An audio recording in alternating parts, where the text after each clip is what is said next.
Assalamualaikum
warahmatullahi wabarakatuh. Kembali lagi bersama saya Dwi Laningsi. Saya di sini akan membuat video dari chapter 5 Artificial Intelligence yang pertama.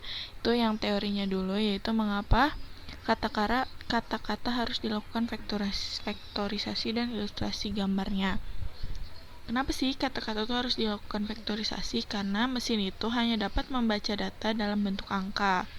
Berdasarkan hal tersebut, maka tentunya diperlukan vektorisasi kata, atau bisa disebut dengan mengubah kata-kata menjadi bentuk vektor agar mesin seolah-olah paham apa yang dimaksudkan dan dapat memproses aktivitas perintah dengan benar.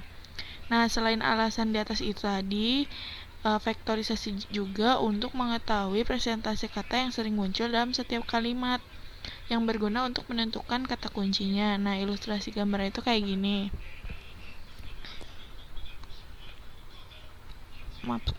Nah, kayak gini. Jadi kan misalkan kita punya gambar nih kayak gini. Nah, nanti tuh divektorisasiin jadi kayak gini. Kemudian yang kedua, mengapa dimensi dari vektor dataset Google bisa mencapai 300 dan ilustrasi gambar? Nah, penjelasannya itu karena masing-masing objek yang terdapat pada dataset akan memiliki identitas tersendiri. Apabila dicontohkan dengan penjelasan yang lebih rinci, maka dilakukan perumpamaan sederhana. Misalnya, sebuah dataset Google itu memiliki 3 buah objek, itu berat, lebar, sama tinggi. Terus, masing-masing objek tersebut dilakukan perbandingan antara berat dan lebar, beserta berat dan tinggi. Nah, hasilnya itu akan memiliki presentasi yang berbeda, sehingga dapat diartikan bahwa mesin dapat membedakan objek yang hampir sama atau serupa, tapi sebenarnya itu nggak sama. Kayak gini contohnya.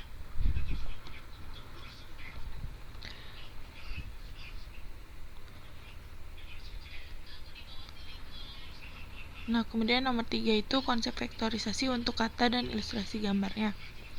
Di sini konsep vektorisasi itu sebenarnya sama ketika melakukan input kata pada mesin pencarian. Nah, untuk hasilnya akan mengeluarkan referensi mengenai kata tersebut. Jadi, data kata tersebut didapatkan dari hasil pengolahan kalimat-kalimat sebelumnya yang telah diolah. Contohnya itu, misalkan ada kalimat, please click the alarm icon for more notification about my channel. Nah, di kalimat tersebut terdapat konteks yakni channel. Nah, kata tersebut akan dijadikan data latihan untuk mesin yang akan dipelajari dan diproses. Jadi, ketika kita ingin menginputkan kata channel, maka mesin akan menampilkan keterkaitan dengan kata tersebut sehingga akan lebih efisien dan lebih mudah. Nah, ilustrasi gambarnya kayak gini. Misalkan, I enjoy flying, I like NLP, I like deep learning. Nah, nanti bakalan kayak gini hasilnya. Jadi dia tuh punya matriksnya sendiri gitu. Nah, kemudian nomor 4, konsep vektorisasi untuk dokumen dan ilustrasi gambar. Nah, untuk vektorisasi dokumen sebenarnya terbilang sama konsep vektorisasi data. Yang beda itu proses awalnya. untuk dokumen itu, mesin akan membaca semua kalimat yang terdapat pada dokumen. Kemudian kalimat yang ada di dokumen tersebut itu akan dipecah menjadi kata-kata. Kayak gitu, ini ilustrasinya tadi. Kemudian nomor 5, pengertian mean dan dasar defisiasi beserta ilustrasi gambar. Nah, mean itu nilai rata-rata dari beberapa jumlah data. Nilai mean dapat ditentukan dengan membagi jumlah data dengan banyaknya data. Mean atau rata-rata merupakan salah satu ukuran pemusatan data.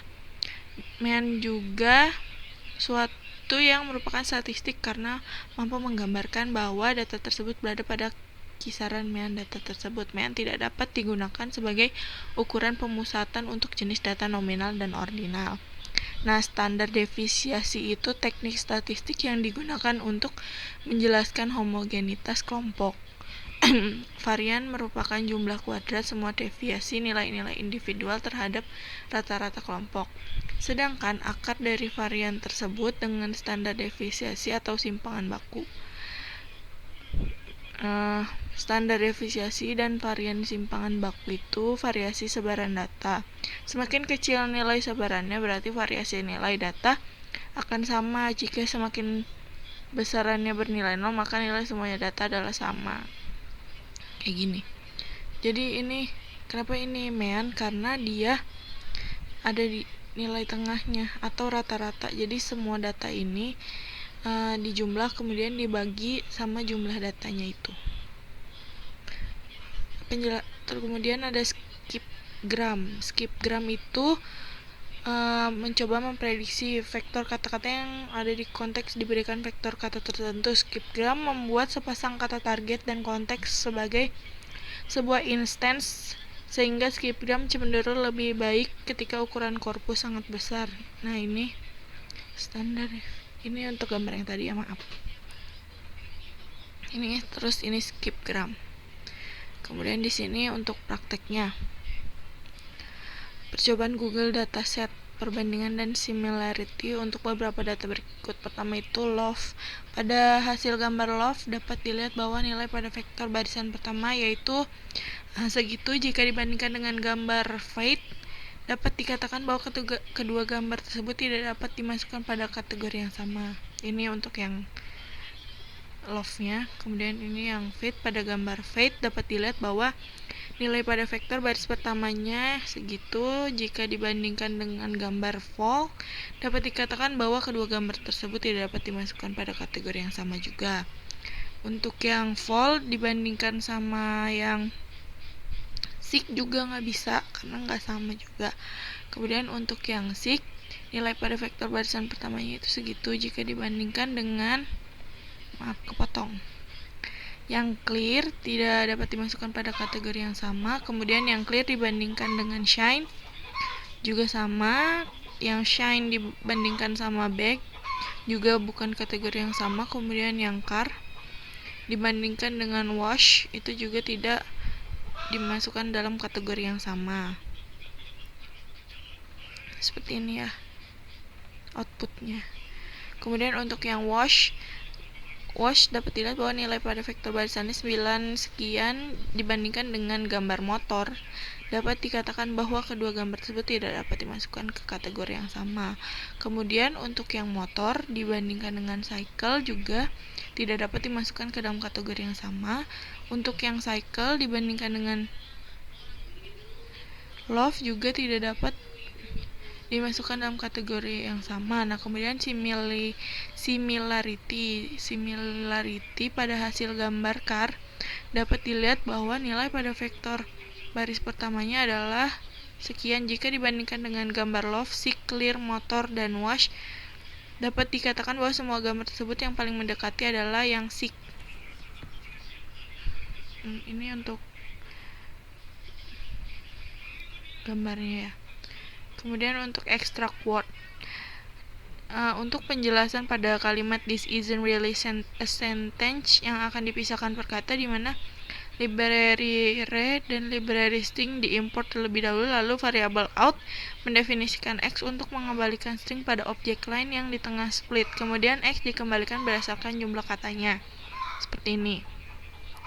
Kemudian permute sentence itu digunakan untuk melakukan pengocokan atau acak pada teks yang diinginkan. LibreRegressim, take dokumen, dan doc2vev. Contoh dan ilustrasi gambar. Nah, penjelasannya itu import LibreRegressim dan mengimport modul take dokumen. Dokumen adalah dokumen yang memisahkan informasi dan struktur dari presentasi dengan menggunakan tag. Fungsi doc2vev berisi alpha dan min alpha parameter, tetapi itu berarti bahwa tingkat pembelajaran seluruh selama satu periode dari alpha untuk min alpha. Nah, kemudian menambahkan data training. Contoh, untuk membaca direktori dari data yang ada di dalam kurung terdapat ada 3 data. Nah, ini untuk contohnya yang tadi ya. Maaf kepisah, lupa nggak dikasih break. Nah, untuk mengimport library kemudian dibuatkan fungsi untuk menghapus tag HTML, di mana di dalam variabel ini ada codingan untuk menghapus tag HTML, yaitu petik 1, tanda baca dan spasi yang berurutan. Kemudian untuk membuat modelnya setelah dilakukan pengacakan terhadap yang pertama tadi. Mengapa model harus di-save dan temporary retaining harus dihapus?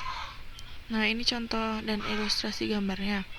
Karena untuk mencegah RAM agar tidak lemot atau lambat, sedangkan temporary retaining harus dihapus untuk mengosongkan memori agar sedikit lega atau tidak lemot. Nah, kemudian invert code. Nah, ini ilustrasi gambarnya. Kemudian invert code itu untuk menyimpulkan vektor yang berhubungan dengan vektor dokumen baru dan output tersebut merupakan sebuah array. Nah, consimilarity ilustrasi gambarnya kayak gitu. Penjelasannya itu dapat diimplementasikan untuk menghitung nilai kemiripan antara kalimat yang menjadi salah satu teknik untuk mengukur kemiripan teks yang populer. Kemudian yang nomor 9 itu score cross validation. Ini untuk score cross validationnya. Penjelasannya itu hasil dari menunjukkan untuk menghitung prediksi dan mengetahui keakuratan dari suatu nilai. Nah, yang errornya itu ini ya. Nah, untuk errornya itu di sini karena dia filenya itu nggak ada di dalam satu folder. Jadi solusinya itu pastikan filenya ada di dalam satu folder. Sekian dari saya. Wassalamualaikum warahmatullahi wabarakatuh.